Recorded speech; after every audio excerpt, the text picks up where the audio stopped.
Welcome to the 28th edition of Stump the Pastor.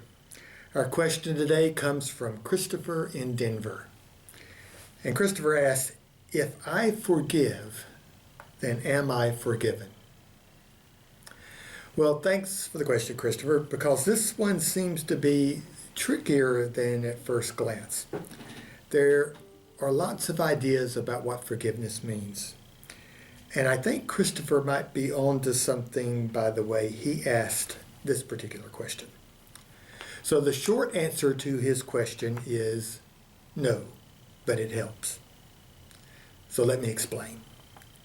Like so much about faith, forgiveness has more to do with me than it does the person I forgive. I'm going to speak about this in the one-on-one experience of forgiveness to keep us from confusing our pronouns. But just so you know, offering forgiveness to groups or to ideas or to memories works just the same. Too often, I use forgiveness as something I give someone else. And it is, but only secondarily. You see, when I forgive someone else, it might bring joy or a sense of closure or a release from emotion. And those are wonderful gifts to give.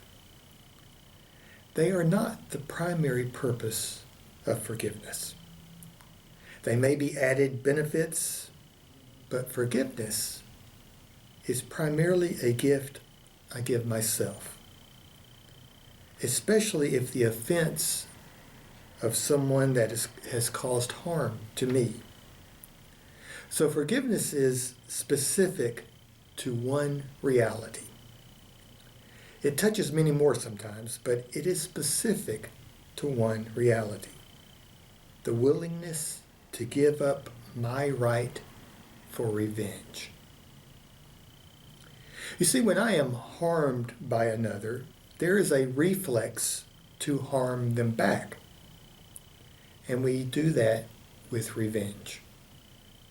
We know this human characteristic as an eye for an eye.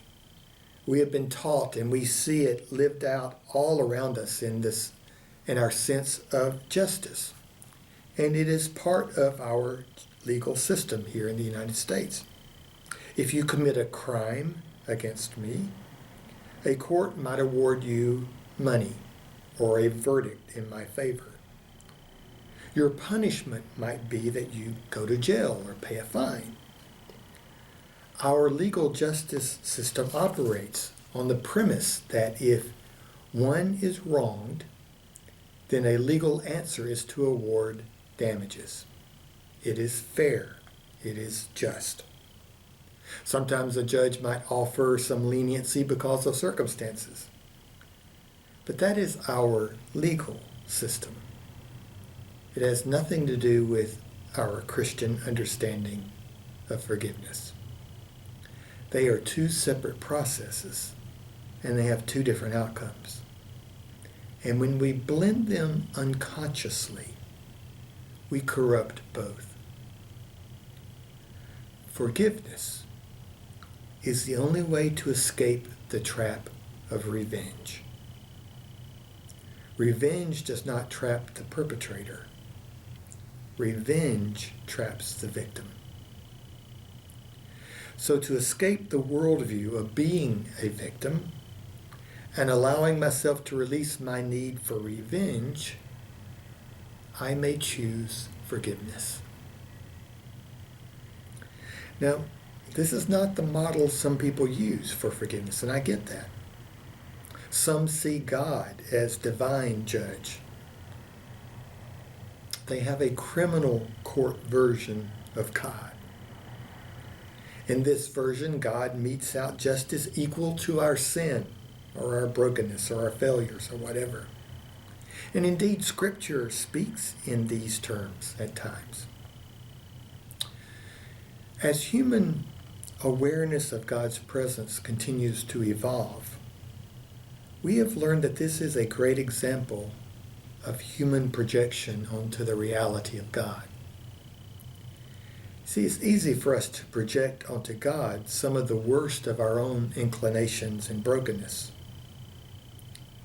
But if the essence of God is pure love, is grace, is that presence that moves us beyond ourselves, then we discover the opposite of human justice in God's forgiveness. For God forgives us by giving up the right for revenge.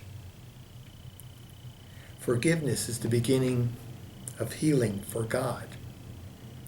When humans try to destroy the earth, God gives up the need for revenge and offers a rainbow, or molecules that turn toxins into sustenance, or insight that helps us learn from our mistakes, family that loves us, a community that holds us accountable when we need to heal.